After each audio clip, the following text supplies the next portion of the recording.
blah, blah. Not so horrible. Give me your breath, Garth.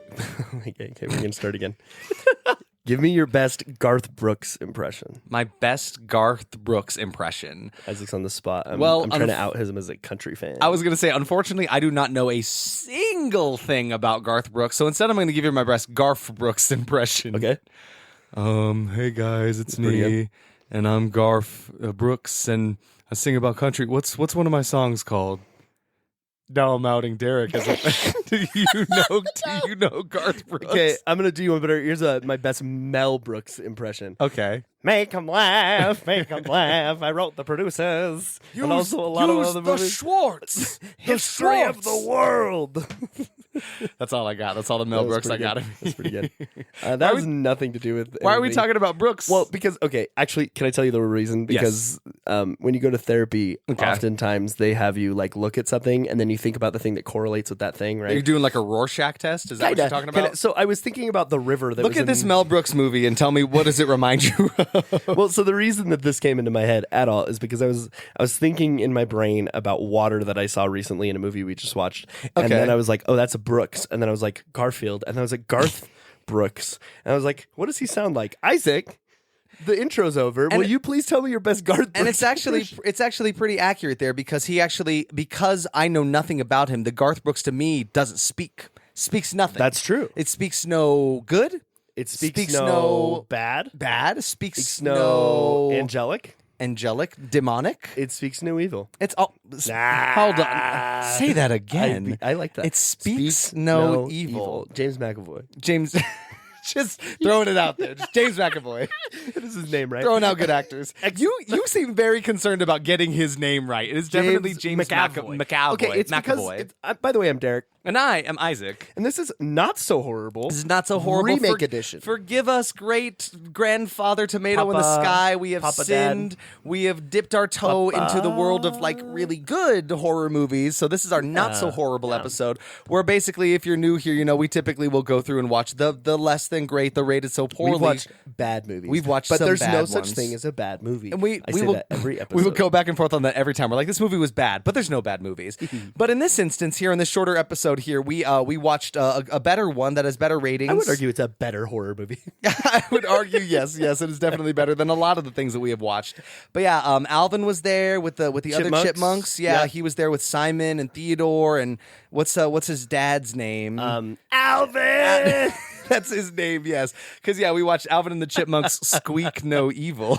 Oh, that's actually really good, man. That's pretty good. Okay, wait, no, that was good. Can we riff on that somehow? Yeah, sure. So what would happen if Alvin and the Chipmunks found themselves in this situation? Picture this: you're a little chipmunk, and there's a guy and his lady friend. They spot you from across the bar. Say, "Hey, we really liked your vibe. We really liked the way you squeak. It's a couple you're cats squeaking over there." It's a couple of cats.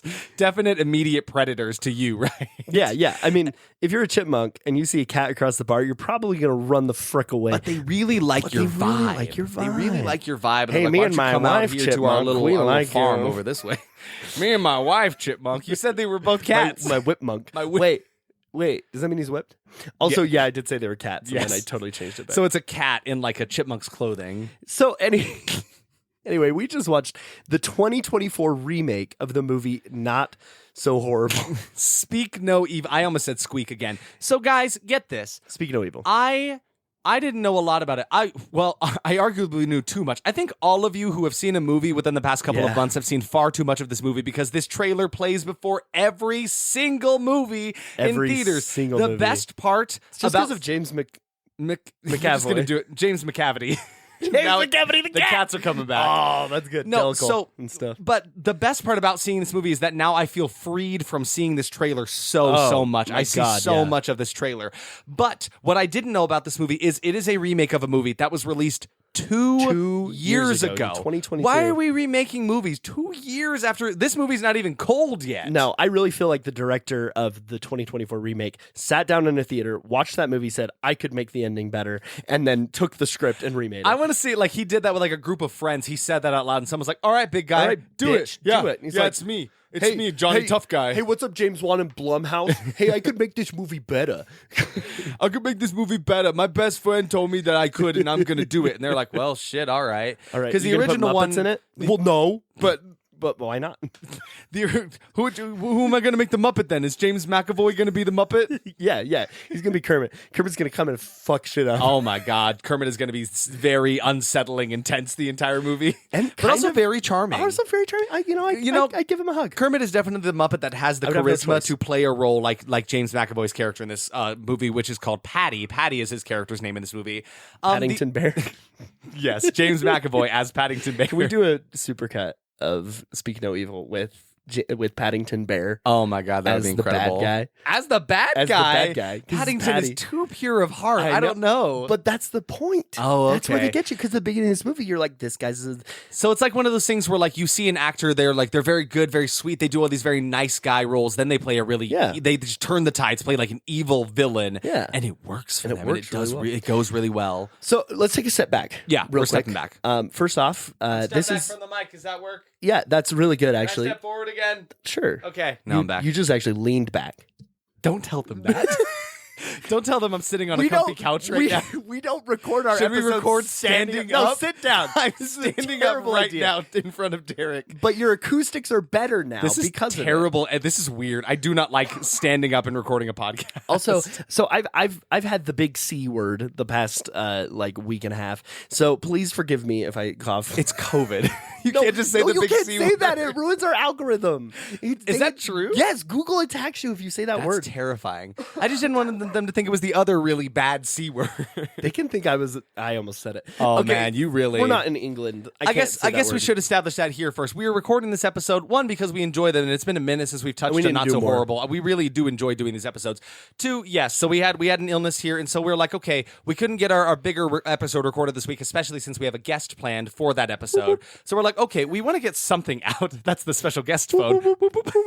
But so we wanted to get something shorter, just something out this week so that, all of you out there listening have some stuff to do. Yeah, even if it's a day late and $1 short. Yes. Probably $3. I appreciate any and all of you listening to this. So yeah, welcome to Not So Horrible. We're here to talk about 2024's remake of a Dutch movie. Dutch movie, the original one. So let me just give a quick brief thing here. The original came out in 2022. It has an 84% on the tomato meter. So still really good. But the popcorn meter is actually only at 56%. So audiences were not feeling the same audiences about this did one. not like this movie. And in the spoiler section... Yeah, so we're going to talk a little bit about the movie, and then about halfway through the episode, probably less than halfway through the episode, honestly, there's a lot of spoiler stuff I want to talk about. Yes. We're going to scream spoilers into the microphone. It's going to hurt your ears. And then you're going to experience the spoilers of this movie. So typically we do Not So Horribles for movies that are like up and like fresh, recent movies, right? So like you can still go see this movie in theaters, right? So and I would recommend that. Yeah, and if you want to go see it in theaters and you don't want to be spoiled, just listen to the first portion of this. We will give you a good reminder of when we are about to like get into territories that will ruin things. If you miss it, then you were probably doing dishes or something and you clanked them at the exact time. We've got Derek here and he's gonna shatter your eardrums. If I can, I had the big C word. That's right. So, Speak No Evil 2022 was written by Christian Taftdrup and Mads Taftdrup. So and they brothers, I would assume. I'm assuming they're related. Yeah. They're either brothers or madly in love, or maybe that's why cousins, they started doing stuff together. Because like, wait, you're Taftdrup, I'm Taftdrup. We could do something. Let's write a really, really upsetting movie. Okay. If I ever meet a long lost brother, yes, because I need a seventh brother, I'm gonna be like, let's make a really messed up, upsetting movie. That sounds great. Yes, absolutely. Let's do that. So they actually did help with the screenplay of the new one. Oh, that's fun. I don't know how much they were involved, but I do know they were involved, or at least are very heavily credited. Their original script and ideas, right? Yeah. So they have to be credited within there somewhere. So James Watkins was the guy who was sitting in the theater and watched this movie with his buddies and then said, I'm going to go make a better one. And, I was actually misled. So I was under the impression that this was a different person who wrote the movie and actually directed it. Oh, he hasn't actually done that much. He did The Woman in Black, the one with Daniel Harry Radcliffe. Potter, back in 2012, which was actually a pretty good movie. If you saw that movie, it wasn't bad. I think I remember liking it. It made me have more respect for Daniel Radcliffe as an actor. Yeah, he's better than Daniel Radstream. I'm so stupid. I'm the stupidest person. Okay. Anyway, so yeah, James Watkins was the guy who did this, and apparently it worked out for him because even though the tomato meter is at 83% instead of 84 for the new one, the popcorn meter is at a whopping 85%. So that is significant compared to the popcorn meter for the last one here. Like a good 40% increase there. So that's awesome. So we now know this is a remake of a 2022, 2 years ago movie.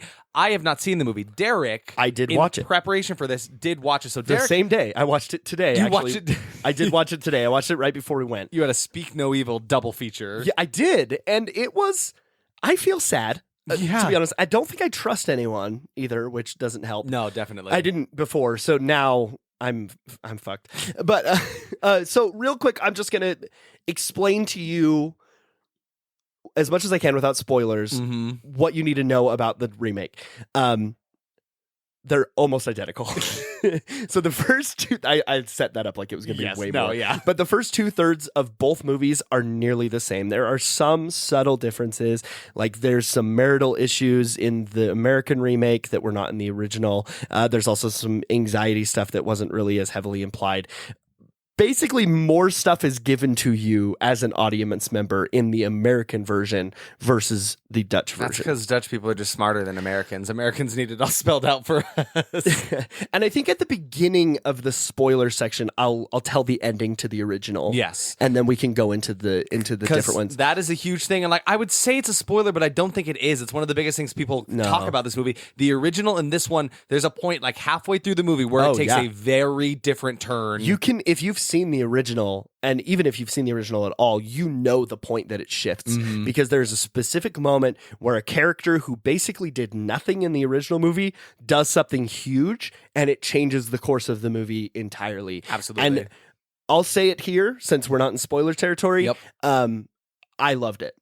I think that the remake is better. Yep. I think that the changes they made worked because of specific ways that they did it. The characters in this movie act real. Which does not happen often. Well, that definitely doesn't happen often. But it doesn't happen often where you see a remake of a movie, especially one so fresh, especially one that was not an American movie. Typically, I don't love American movie remakes. I'm like, why are we doing this? Why do we think we can do it better, you know? Yeah. And this one, of course, I haven't seen the original, but like it's shocking to hear that like you think it did better. I do, than the especially original watching one. them back to back. Oh, absolutely. Yeah, like, you're fresh on both of them. And like I was telling you before, I showed Isaac some clips from the original. Some crazy clips, guys. The original one is bleak. Yeah, basically, bleak as hell. what you need to understand about the original is it has a shockingly depressing ending.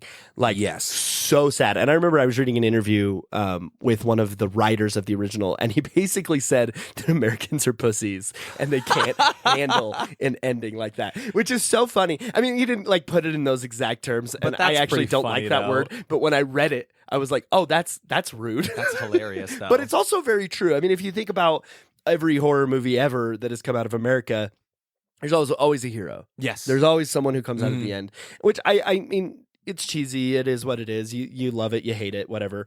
But when those movies come along that doesn't happen, it's a shock. I love them, though. And that's the thing. Me too. I think Sinister. maybe it's because, it's so different, right? We have come to expect there's always, good triumphs in the end, and like the good guys win somehow, some way, no matter how bleak it seems. Absolutely. But I like the fact that in the original one, it's like, no, you don't get that. Like, that is not, and that's not the really case. a spoiler, but it kind of is. I suppose, yeah, in some sense. But I want to go back to what you were saying about how the characters are very realistic in this. Oh, yes. one. It is so. We all sit here, any of us that sit and watch, even thriller movies, not just horror movies, but we sit here and we think about ourselves in these situations. We're like, well, I wouldn't do that, Like, I wouldn't go into this empty house after a serial killer went in there. Of course, I'm smarter than that. I'm so smart. These characters, and I won't give specific details to this until the spoilers part, but like they do things and they think how we would probably think, like as audience members seeing this play out in front of us, right? We're like, we would think certain things, and then it doesn't go exactly how they think it would, and it's probably how it actually would have happened, It's fantastic. It's very fun to watch. But what I will say about the original is it's the complete opposite. Oh, and okay. That 56%, if you go and read reviews for the original movie, most of the reviews are, wow, those people are stupid. I would never be in this situation. I would very fight back. smart in would do this. I would do this. I would do this. Yeah. And in the original, I agree. I think in the original, those people did nothing. Yeah. And they were not super courageous. I mean, I saw some clips, and I would definitely agree that, like, they did nothing, right? Which Didn't bother me when I was watching the movie, but after seeing the remake, I'm like, oh, they could have done something. But it's so funny to me that like they are really smart. They're making very smart decisions in this movie, and yet those plans that they make do not go 100% according to plan. Like there were things they were doing. I'm like, well, yeah, that's going to work, and then it didn't. And I'm like, oh, that's real. We said that to each other. That's so probably many times. very realistic in how that would happen. Also, like exactly what I would do in that situation, which is so fun to see. And I really love the fact that you can see people doing that, and they still ended up in their current situation that they were in, right? Like you can be smarter than the bad guy than you think in your head, right? But then it doesn't play out how you think it would. No, it's and fantastic. That's really fun. There were a lot of moments in this movie that I just felt like I was watching real people. Really, which though. is a testament to how good it was. Yeah, and like the writing too. There was never a moment where like any of the writing felt weird or forced. Like it felt very natural. Everyone's delivery, the way they all interacted with each other. Guys, have you ever like just been in an awkward situation with a person? Have you ever said something you shouldn't have? Maybe they said something offensive and you don't know how to react to it. Like it's just, have you ever been just in that pit of awkwardness between things said between you and another person or a group of people?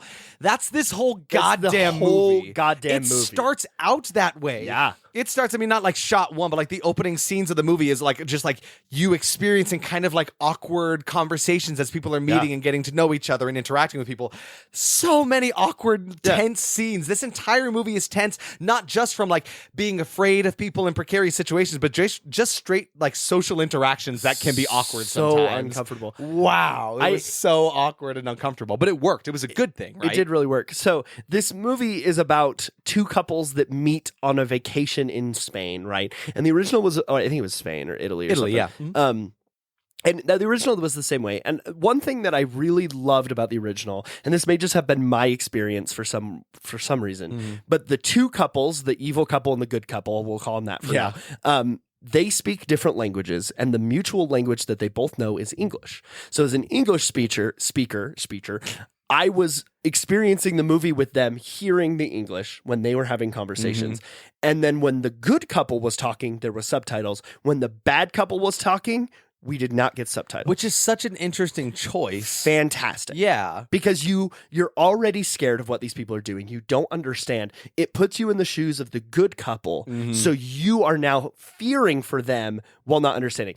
So that's the original. Right. Such a cool idea. That was not present in the sequel at all. In the new one, everyone speaks the same language. Which I was fine with. Yeah. At first, I was like, are they going to do something similar to that? I thought they might. They didn't. Didn't feel like it needed it. I didn't want it. No. At the end of the day, I was like, it's fine. Totally.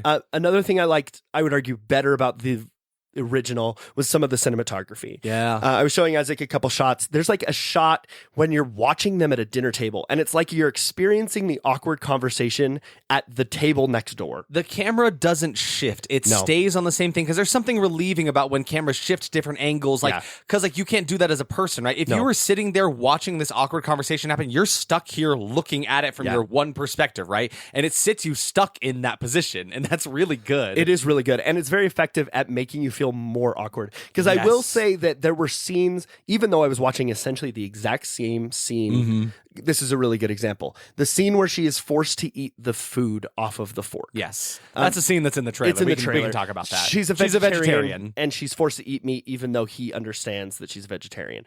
It's very uncomfortable, very unsettling. In the original, there was something about the way I was watching it go down. And it was like I was in the room and I could not stop it. Yes. And it was so awkward. There's something worse. Like I think you hit the nail on the head with that. It's like I am in the room and I can't do anything to stop this happening in front of me. And I did not feel the same way. How did you feel about that shot? Oh, incredibly awkward. Yeah, Okay. but definitely not quite as much as I think that framing and like what you're talking about would have made me feel. I was just curious if I was nullified to it because I had already witnessed it. No, I still felt that a little bit. Okay. But yeah, I think that the cinematography was just slightly better, but I can't really say that because the cinematography was so good. There were really good moments in this one. Yeah, there's like some really great, like the way it opens is the way it ends. I love those kinds of shots where like the shots are similar, like bookends almost in the beginning and the end of the movie. Yeah, man. And I can say that because you don't know what happens. You don't know what happens. That's not a spoiler or anything. That's not a spoiler or anything. James McAvoy. James McAvoy. Good Lord, guys. Where did he come from? God. He is the reason I didn't want to see this movie and is the reason I loved it. Yeah, honestly, so wild. He's a powerhouse. He sincerely, not to say any of the other actors did a particularly bad job, but like he carries Were this there other movie actors in on this his movie? back. Because that's the thing. They kind of have to live in his shadow. He is driving this car and everyone is like holding on for dear life as he is like driving them crazy through this movie. He just is a force to be reckoned with this entire time. He comes off as this very incredibly like too charismatic character that eventually has like some kind of shift into other territories that it is just like, wow, it is crazy. Goes places. He goes places. He just gives a hell of a performance in this movie. I mean, we knew he could from Split. Right? Yeah. Like we knew he had other things in him. Yeah, remember James McAvoy in Split? Think about that. Yeah, remember James McAvoy in X-Men? Think about that. It's not related. I mean, there's that one point where he touches his temple, and I thought he was going to be Professor X. He's using his mind powers to control him. He was cerebral.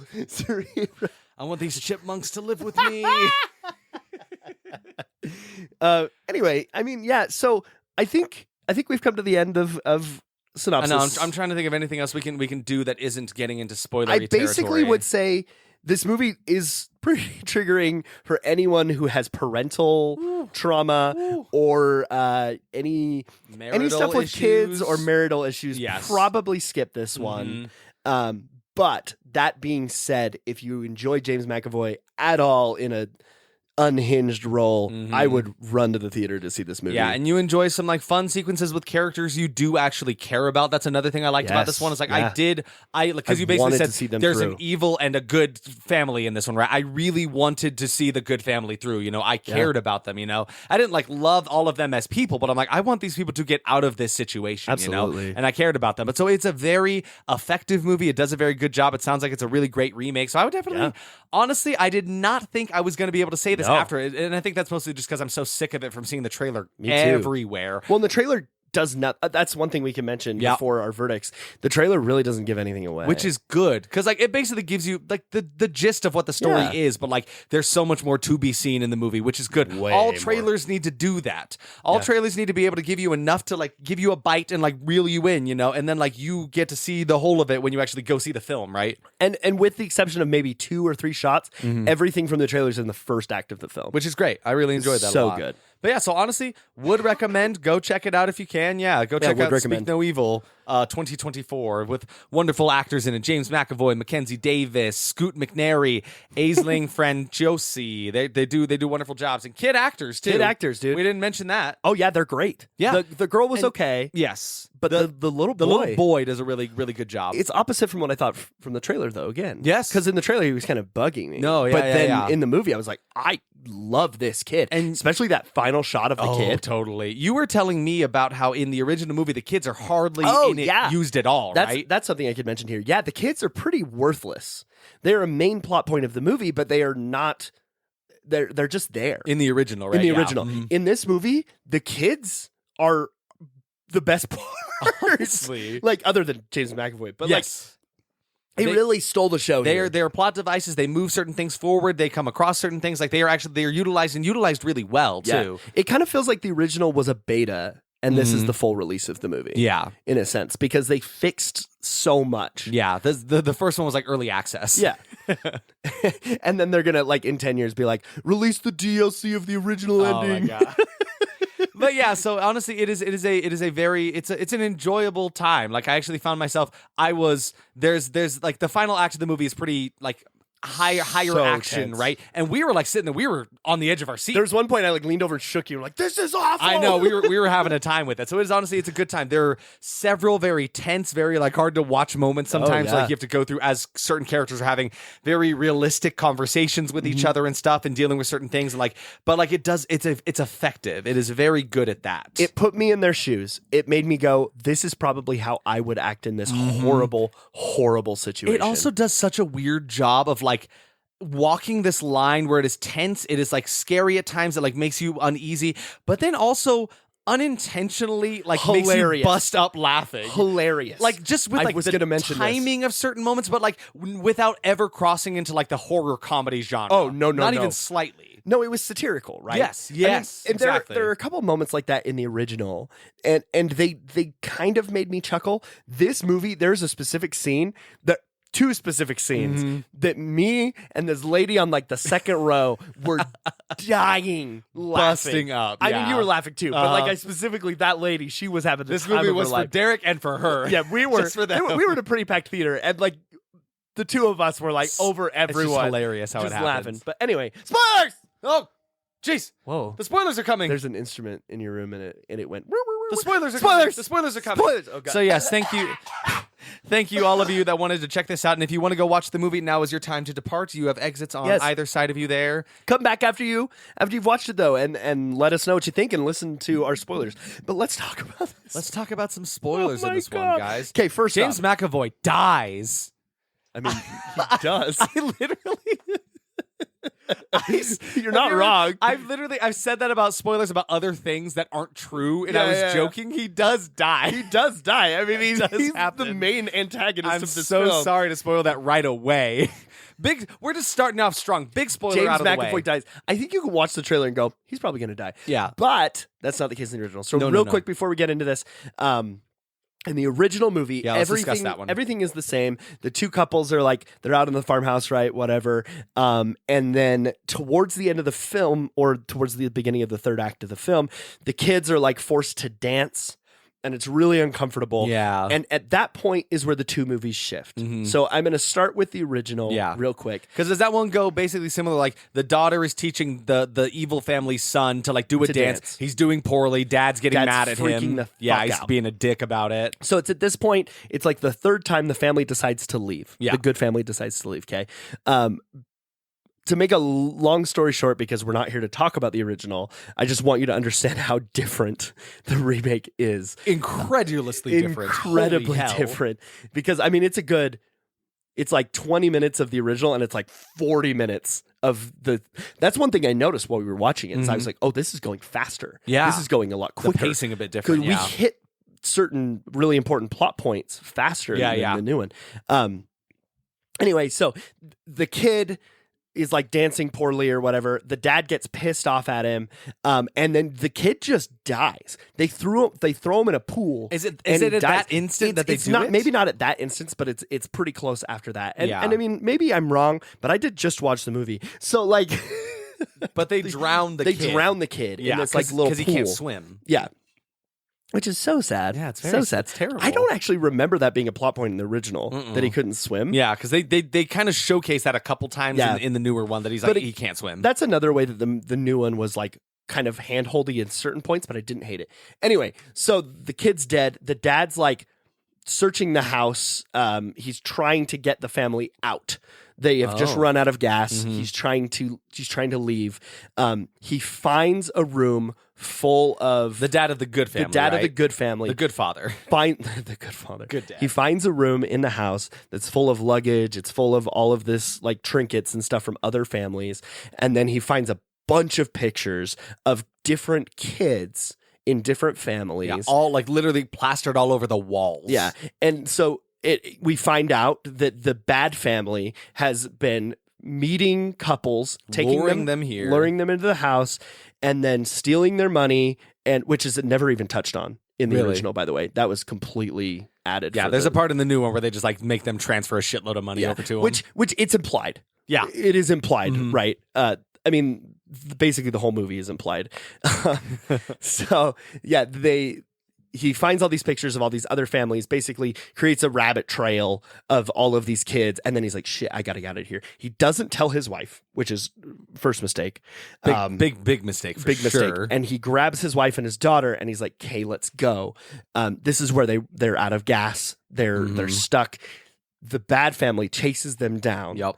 And then he gets out of the car, and the mom and the daughter get in the car with the other family because they're like, oh, they're still our friends. They don't know. They and like, don't know. In a sense, I can understand why he wouldn't want to tell them. He doesn't want them to freak out or give them away, right? Yeah. He's like, I don't want you guys to panic. We just need to get the hell out of here right now. So anyway, bad things happen. The little girl gets her tongue cut out. Which does not happen in the new one. That you told me that. I was like, that's insane. Yeah, you watch it, and I showed you the clip. It is dude, brutal. You see the whole like practical effects. Wow. There's a scene early on in the movie where she's holding a pair of scissors, and she's like, these are pretty dull, but they can cut. Stop. Yeah, that's terrible. It's brutal.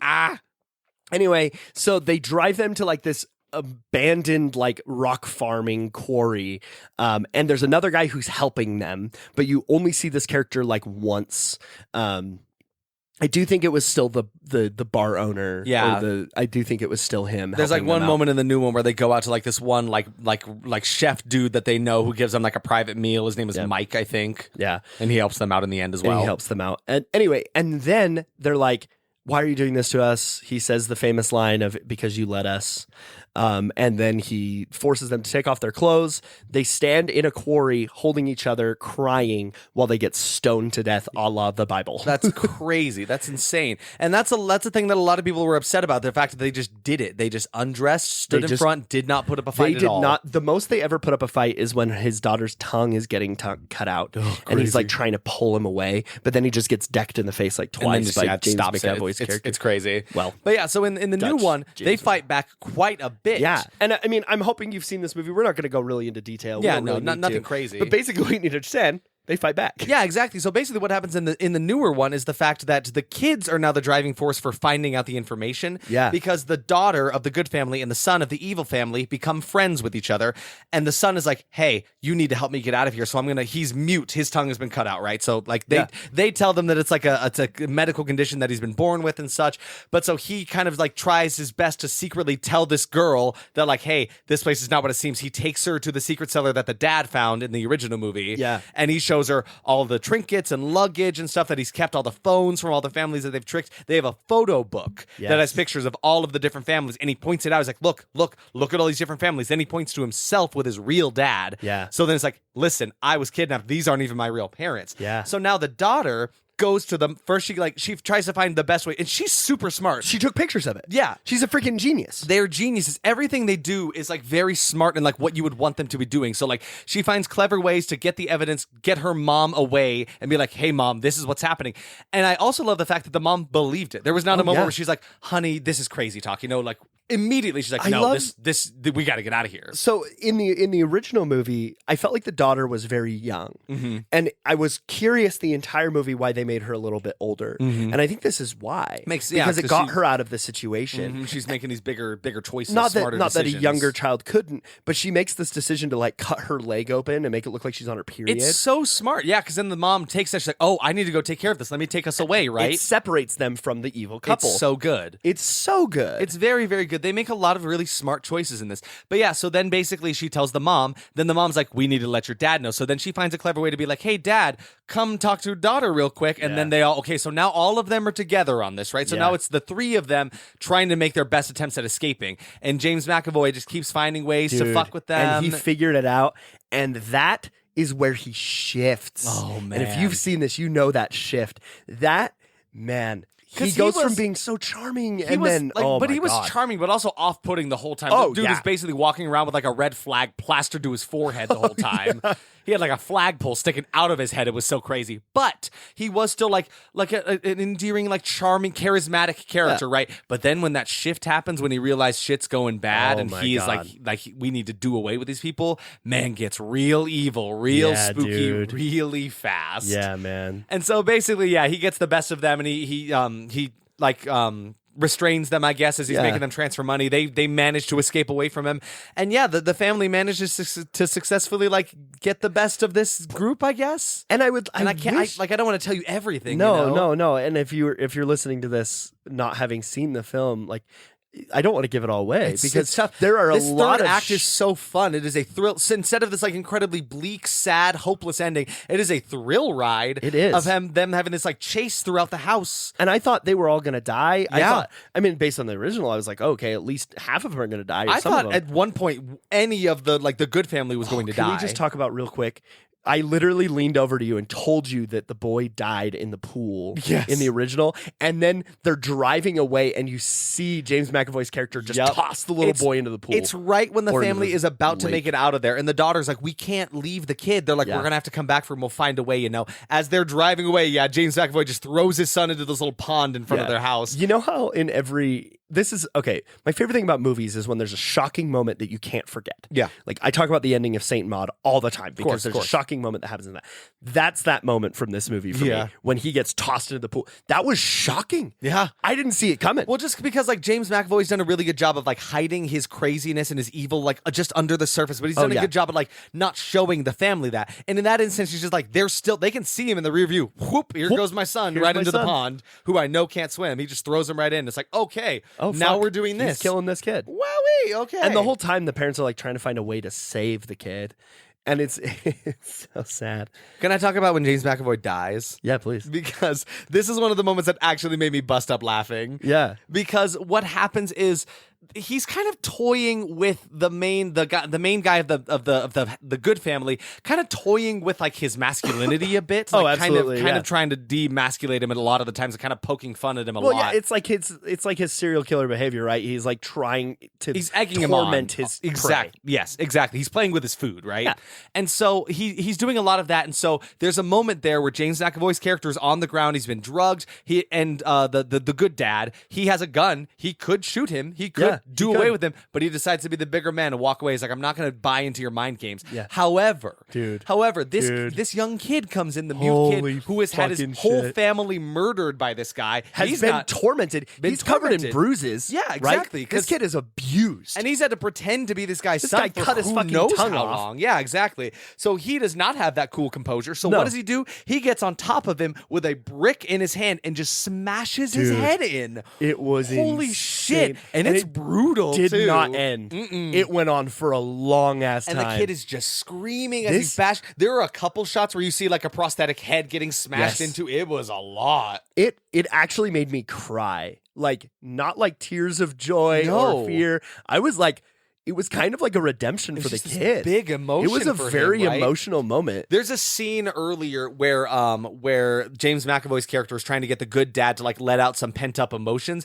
He takes him to this cliffside and just has him scream, right? Yeah. And he's getting all of this out of his chest, right? He's letting out all of these emotions that are sitting bottled up inside of him. And that's what this was for this kid, right? This is him letting it all go, especially since he hasn't been able to say really anything. He's just screaming and screaming as he's smashing this dude's head in.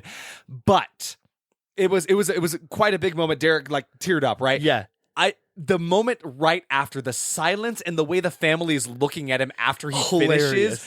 God damn, it was funny. It was funny as shit. There was something about the way they timed it that was hilarious. It was so good. It was funny. It was also us witnessing the movie. Yes. It was again another situation of the movie being so real. They were just like, oh fuck. Like, what do we do now? Yeah. And they're like, okay. I probably wouldn't have stopped him either. Aunt, get in our car. Yeah. Let's take you to some therapy. And they're like driving away, and the kid's just like staring into the middle covered distance. in blood. Tears welling up in his eyes. Oh man, that kid could cry in command. Yeah, for sure. He was good. He was very good. But yeah, that was one of the very funny moments. Was there another moment you were talking about where you like burst out laughing?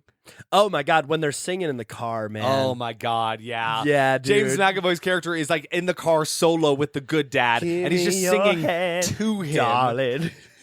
It's just so uncomfortable. And the good dad just sitting there like, yeah, good, yeah. And I love this. That scene was in the original too, but it was not nearly as effective. There was something really, really good about James McAvoy just doing this shit. It was just so funny. But the family makes some really like funny, like realistic choices. For instance, they find a picture that's a layout of the house, right? And they're like, oh, hey, when they're stuck in it, right, when they're getting attacked by everybody after everything's broke bad, right? They find that there's a thatch roof somewhere on the house. He's like, hey, we've got this bottle of their cider that's 150 proof alcohol. That's definitely flammable. Oh, yeah. So they make like a Molotov cocktail, right? You know that means that 75% of that bottle is alcohol, That's insane. It's so much. That's crazy. But so they make a Molotov cocktail, light it, and then they go to try to throw it on the roof, and it doesn't smash. And that's exactly, I would have done that. I would have been like, it's video game logic. I throw it, it smash it, go blow. But the best part about this, he drops it on the floor first. He literally can't even get it out of the window. And they're it would scrambling be funny. with it too. I mean, it was kind of funny, and we're very laughing funny. now. But it's like, oh, that would be me. No, literally, it was so real. I'm like I would be in this. I would be burning my hand on that bottle. Exactly. I'm afraid it was going to explode in my hand. But then it was incredible because he throws it on the thatch roof. It doesn't light that on fire. However, it does slide down and light their car, So the Bad lucky. family's car, and blow So it lucky. up, which was hilarious. I'm like, It wasn't the God, Tesla. The Tesla love would that never break. happened. But there are just several moments where they do things. There's even a moment where the dad is hiding behind a wall panel trying to attack this guy with a hammer in his hand, and he decides he finally gets the courage. This is the moment he runs up to him and fucking blows it. He messes up. He swings so weakly, the dude gets the best of him, and he almost dies as a result of it. Like, yeah, really close. I actually thought he was going to lose an eye. I thought so. I thought so for sure. I kind of wish he did. I'm not going to lie. A little bit too. I feel like they came a little too unscathed. I almost wish they had came up with a little more damage to them. The family made it out too safe. Yeah. I think. But I mean, it's fine. Yeah, like and I was rooting it doesn't for them, like right? ruin the movie for me. No, of course not. I feel like they maybe would have taken a little more damage. The dad broke his leg. That's true. I guess he broke his leg. There was that. That's basically it. No, that's that. But Nobody yeah, lost their tongue. God, I'm really glad Nobody that got didn't stoned happen. to death. That was both of those were a lot. Kind of ironic that he was killed with a stone, though. I guess that's fair. brick. Yeah, he was stoned in a He was sense, right, with stoned this in a big old sense, brick. yeah. But yeah, is there anything else we can say, like in spoiler territory You about know, this movie? Not really. I really, man, I'm shocked. I'm shocked we're sitting here right now. When I texted you this idea, we were both like, well, I guess we could. I And- sincerely was going to skip this movie. I did Oh, me not too. really want to see Me too. But then I watched the original today and I was like, shit, I'm pumped. I remember when we walked into each other at the theater, I was like, dude, I'm excited. Derek was pumped. He I'm was like, ready. dude, I'm like so excited for this movie. I wanted to know. Did it live up to your 100%. excitement? For me, dude, you got 4.5 tongues sticking straight Oh up. my God, that's 4.5. terrible. I'm definitely gonna give it 4 tongues straight. Oh You don't have God, to do the same can I do ratings as something else? I get 4 bottles of 150 proof alcohol. Very good. Dude, you're going to get fucked up. I'm gonna get You're way doing 4? fucked up. I gave the original 4, and I liked this more, so I felt like I had to give it a half more. That's fair. But it's definitely my top 10. Yeah, no, it was a really It's right next to Trap. honestly pretty M. Night good. Shyamalan. Derek has seen Trap and he won't stop talking about I it. will not shut up about it. That's a different video. You should watch Trap, and then let's do Not So Horrible. Is that technically a horror movie? I didn't think so until the last 10 minutes. And then it becomes something of a horror movie for sure. And it's M. Night Shyamalan. But so yeah, thanks for joining us on our little not so horrible episode here to man. watch this not so remakeable episode, or I guess very remakeable episode. very here. remakeable. I think this might be a first for me that I've seen a remake that I think is better than I the original. do not often see, because that's the thing. Usually remakes are either not as good and certainly do not exceed the original. But it no. seems like this one has kind of done both of those, which and is it not has very common. both critically, financially, and I mean it's unfortunate because there are a lot of really good foreign films. Yes. And I don't want people to just keep remaking. That's like the One Missed only Call thing I have against this is movie. a great example Yes, of that. exactly. Because the the one original's we better. watched was garbage, Yes. and the original is really, really good. Well, that's the thing. Like, please, more foreign films, more support and love for them, obviously. Yeah. But this one did a pretty good job at being a remake of fantastic. something like that. You It's know, there are great. definitely way worse remakes out there, and this is not one of them. No. So I had a good time. It was tense, effective, made me feel a lot of things, made me cheer in the theater. I literally clapped my hands together. Oh, at one me too. point. And I don't do that. I recoiled a few times.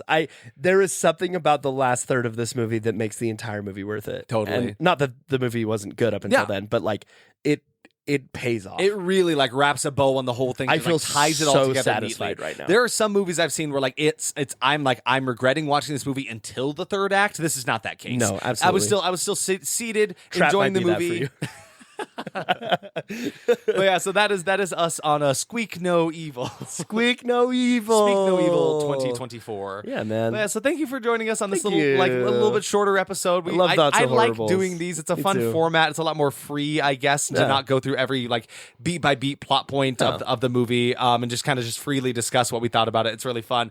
But join us just this next week. Yep. We will be releasing our regular mainstream episode. Yeah, Spencer's gonna be on with us, our good friend Spencer. We talked about him last episode. And yeah, we'll go from there. And we got a lot coming in October. We're gonna do some fun stuff. October's going to be a please, fun time. Please stick with us. Stick with us, stick around. We will have more content for you. Thank you for sitting around for this one and many more to come. And you know what? God will be with you. And stay spooky.